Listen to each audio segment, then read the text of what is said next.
Hello, wonderful human beings, and welcome back to another video. If you're new here, my name is Remy and I share lots of vegan recipes and tips to help you live well. And today I'm back with another what I eat in a week video where I show you almost everything that I ate in a week. I actually really like filming these videos because it's a fun and easy way for me to share with you what I've been loving lately, what I've been cooking, new recipes I've been working on, and just provide some vegan meal inspiration. So everything that I'll be sharing with you is going to be vegan but also gluten-free just because I sadly cannot eat gluten. And if I have a recipe, I will leave it in the description box below. I also wanted to let you know that my ebook Morning Light is part of the plant-based bundle once again. We decided to bring it back in case you guys missed it last time. We only had it available for about 10 days just because the deal is honestly pretty crazy, but we've come together as vegan creators and just want to spread the vegan love. So I'm going to leave a link to that in the description box as well, and you'll see some of the recipes that I tried this week. There's so many ebooks, there are over 80, and I've just been having so much fun cooking through them. I also think this would be amazing if you're planning to take part in Veganuary this year or are interested in eating a little bit more plant-based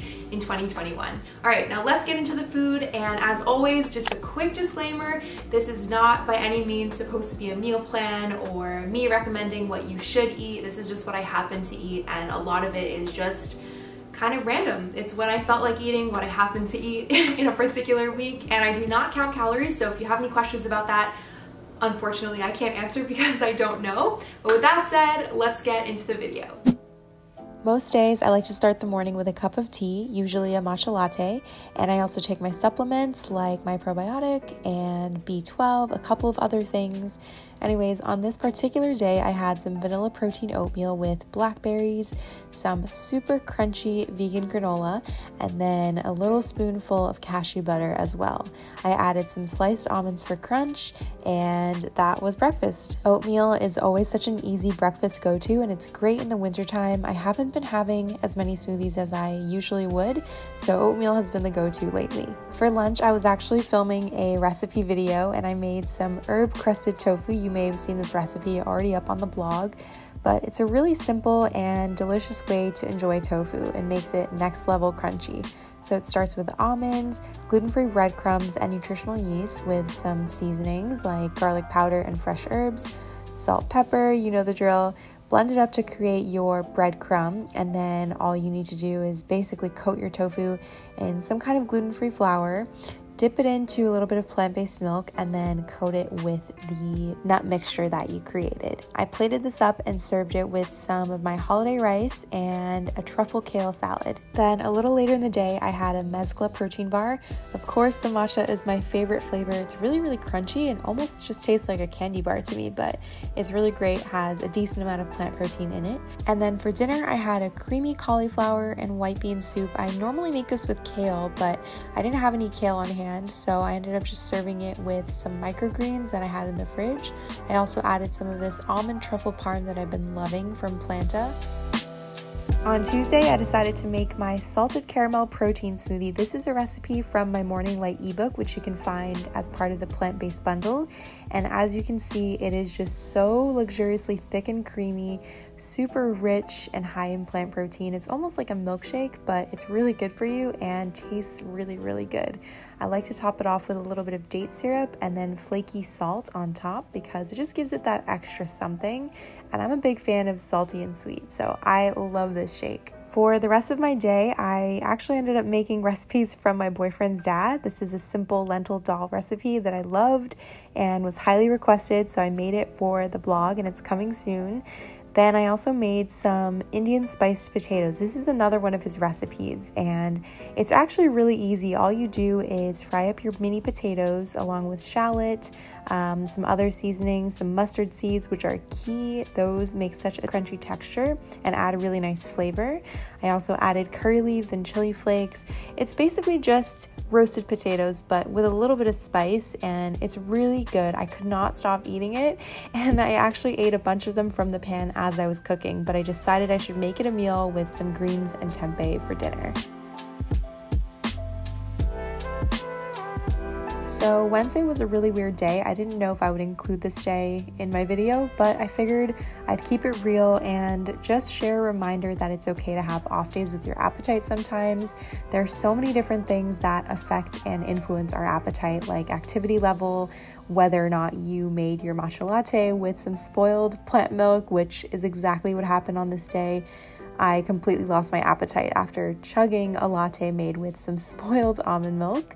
But I did manage to regain my appetite after lunch, and I made this cheesy broccoli soup. It was kind of a riff off of a recipe I have on my blog. And then for dinner, I had sweet potatoes, salad, some tempeh, rice, and some furikake. I actually had 2 bowls of this because I was really hungry as a result of not having breakfast. I also had a cookie. On Thursday, I was at my grandparents' place and I started the day with some gluten-free sourdough. My aunt actually joined me and we had just a bunch of toast for breakfast, and I wanted to keep it really simple, so I put some creamy natural peanut butter on top, and I was just gonna eat it like this, but then I found some apricot preserves in the fridge, so I thought, why not put it on top? Kind of like a peanut butter and jelly vibe. It had been a while since I'd had one, so it was really good. And then for lunch, I had some leftovers. I heated up some lentil curry, and I also made a side salad. This is something my grandma loves to do, which is use seaweed salad as kind of like the dressing or seasoning for salads. It's really good and gets me to eat vegetables, so definitely recommend trying it. I also made some vegan shepherd's pie to bring with me for everyone to try because this was around Christmas weekend. So since I didn't film the actual eating of the shepherd's pie, here is some footage of me making the pie. I think it's really satisfying and such a cozy dish. And I also snacked on some zucchini chips, which I shared with my grandparents as well. On Friday, I was craving something a little bit more fun, and I had just gotten a package from Nature's Path who sent me their gluten-free waffles, so I had to try them. They gave me very much Eggo vibes, and it was a very nostalgic moment. I popped some in the toaster, and then I just served it with some maple syrup and fresh raspberries.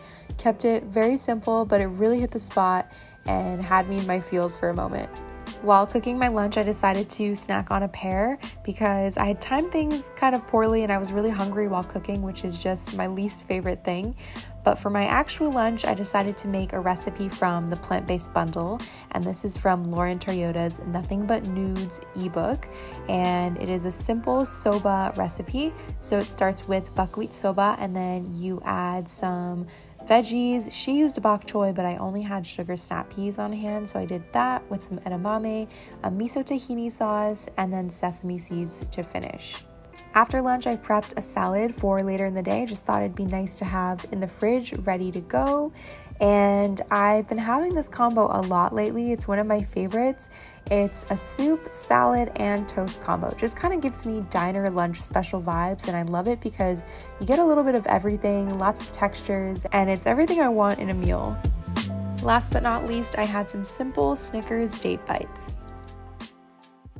Alright, and that brings us to the end of the video. I hope you enjoyed this. I hope it gave you some good plant-based meal inspiration if you're cooking at home or just wanted to switch things up a little bit in the kitchen. As a reminder, I'm going to leave a link to the plant-based bundle in the description box below. That's only available until January 3rd, I believe. So make sure you grab it if you have your eyes on it or you missed out last time. Link is in the description box. And I also wanted to let you guys in on a little secret, something I've been working on behind the scenes for 2021. So as you may know, January is Veganuary. It's a great time of year where I feel like people are more open to trying new things, maybe setting new health goals. And for a lot of people, that can mean incorporating more plant-based meals into their diet. I know that for some people it can be really challenging, especially when you're starting from square one. So I've decided to put together something called Plants Please. And for the month of January, I'm going to be posting a new video every single week that will help you along your plant-based journey. If you're already plant-based or vegan, hopefully the tips that I'm sharing will help you level up your game because it includes a lot of things that I've learned over my 6 years of being vegan, and hopefully it'll be really helpful for you too. It's going to be completely free. I'll have newsletters going out every week as well with free downloadables and things like that. And I'll leave a link for that below as well.